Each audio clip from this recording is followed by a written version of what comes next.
Viewers welcome to Odisha study job channel आपण आज +3 नाम लेखापी किसी न्यूज आपण वीडियो माध्यम जन वीडियो देखा पूर्व चैनल को गोटे गोटे सब्सक्राइब गोटे गोटे शेयर निश्चित करें मोर आपण अनुरोध चलतु देखना वीडियो ये हूँ आपण मानकर खबर कागज में प्रकाश पाई नोटिफिकेशन आपने जानी जो मैंने +2 परीक्षा पास कर जहाँ भी आपण मैंने +3 नाम लिखेबे जानी निश्चित भाव में।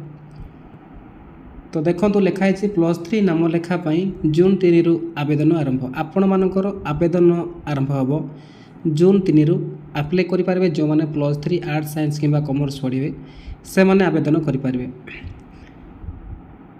लिखाई देखो उच्च शिक्षा विभाग अधीन 1037 गोटी महाविद्यालय 2024-25 शिक्षा वर्ष पर स्नातक +3 नाम लेखापी बुधवार विज्ञप्ति प्रकाश पाई आपण मानकर विज्ञप्ति मध्य प्रकाश पाई जहाँकि गतकाली प्रकाश पाई से आपको जनईदेवी।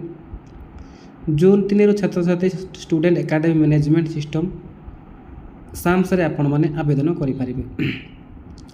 नामलेखा संबंध में विभाग पक्षर नियमावली प्रकाश पाई नियमित पाठ्यक्रम सह निजस्व देय सेल्फ फाइनेंसिंग पाठ्यक्रम पर साम्स जरिए आवेदन करने पड़ो। आपण मानकर जो अच्छी वेबसाइट आपण मैंने जानी जहाँकि www.samsodisha.gov.in रे लॉगिन कर आवेदन करें। जून 17 आवेदन शेष तारीख अवधि रही आपण मानकर जून 17 तारीख शेष होची आपण मानकर 6 रु आरंभ होगी 17 तारीख पर्यंत आपण मानकर आवेदन चलिबो।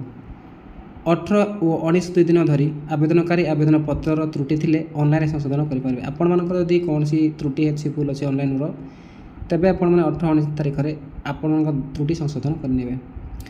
जून 25 तारीख में योग्य विवेचित छात्र छात्री छात्री प्रथम मेधा तालिका प्रकाश पाइब। आपण मानकर जून 25 तारीख सुधा आपण मानकर मेरिट लिस्ट बाहर जो मैंने कि सिलेक्शन होती जो कॉलेज रे से मेधा तालिका प्रकाश पाइब।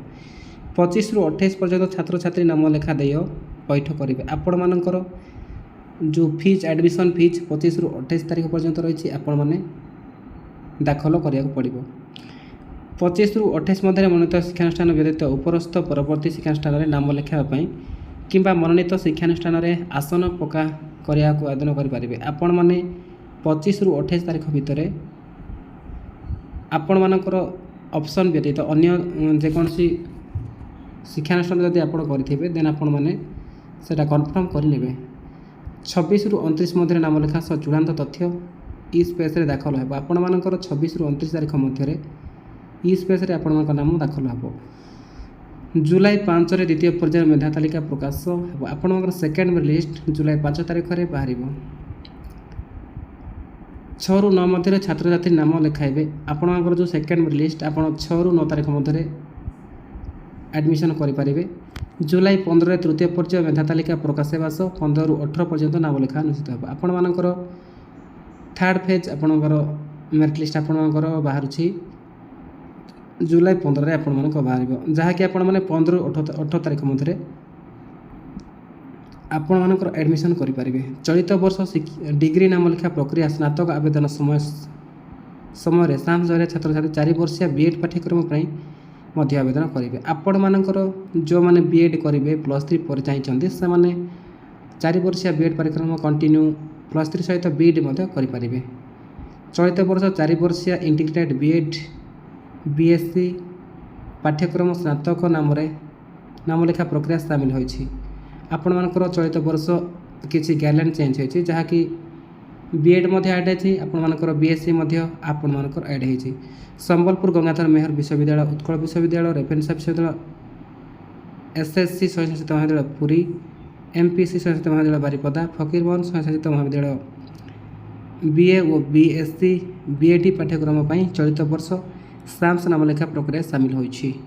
रेभेन्सा और गंगाधर मेहर विश्वविद्यालय निजस्व देय पाठ्यक्रम आईटीएम और आईएसटी साम्स नाम लेखा प्रक्रिया जोड़ी होती। यह व्यतीत राज्यर समस्त शिक्षानुष्ठान पीपीसी मोड थी पाठ्यक्रम छड़ा अन्य समस्त पाठ्यक्रम साम्स प्रक्रिया सामिल होती। मधुसूदन आईन विश्वविद्यालय बीए एलएलबी 5 वर्षीय पाठ्यक्रम ସାମ୍ସ ପୋର୍ଟାଲରେ ଆବେଦନ କରିବାକୁ ପଡ଼ିବ। ପ୍ରଥମ ପର୍ଯ୍ୟାୟରେ ନାମ ଲେଖା ପ୍ରକ୍ରିୟା 4ଟି ପର୍ଯ୍ୟାୟରେ ହେବ। ଆପଣମାନଙ୍କର ଆଡ଼ମିସନ୍ ସିଲେକ୍ସନ୍ 4ଟି ପର୍ଯ୍ୟାୟରେ ହେବ। First selection, second selection, third and fourth. ତ ଇଏ ଥିଲା ଆପଣମାନଙ୍କ ପାଇଁ +3 ନାମ ଲେଖା ସମ୍ବନ୍ଧିତ କିଛି ଇନଫର୍ମେସନ୍। ଆପଣଙ୍କୁ ଭିଡ଼ିଓ ଭଲ ଲାଗିଲେ ନିହାତି ମୋତେ ଗୋଟେ ଲାଇକ୍, ଗୋଟେ ସବସ୍କ୍ରାଇବ୍ କରିବେ। ଉପରେ ଆସିଥିବା ବେଲ୍ ଆଇକନ୍କୁ ବଜାଇବେ, ଯାହାଫଳରେ ମୁଁ ଛାଡ଼ୁଥିବା ଭିଡ଼ିଓ ଆପଣଙ୍କ ପାଖରେ ପହଞ୍ଚିଯିବ। ତ ଭିଡ଼ିଓ ନିହାତି ମୋତେ ଗୋଟେ ସେୟାର କରିବେ। ରହୁଛି, ନମସ୍କାର, ଜୟ ହିନ୍ଦ।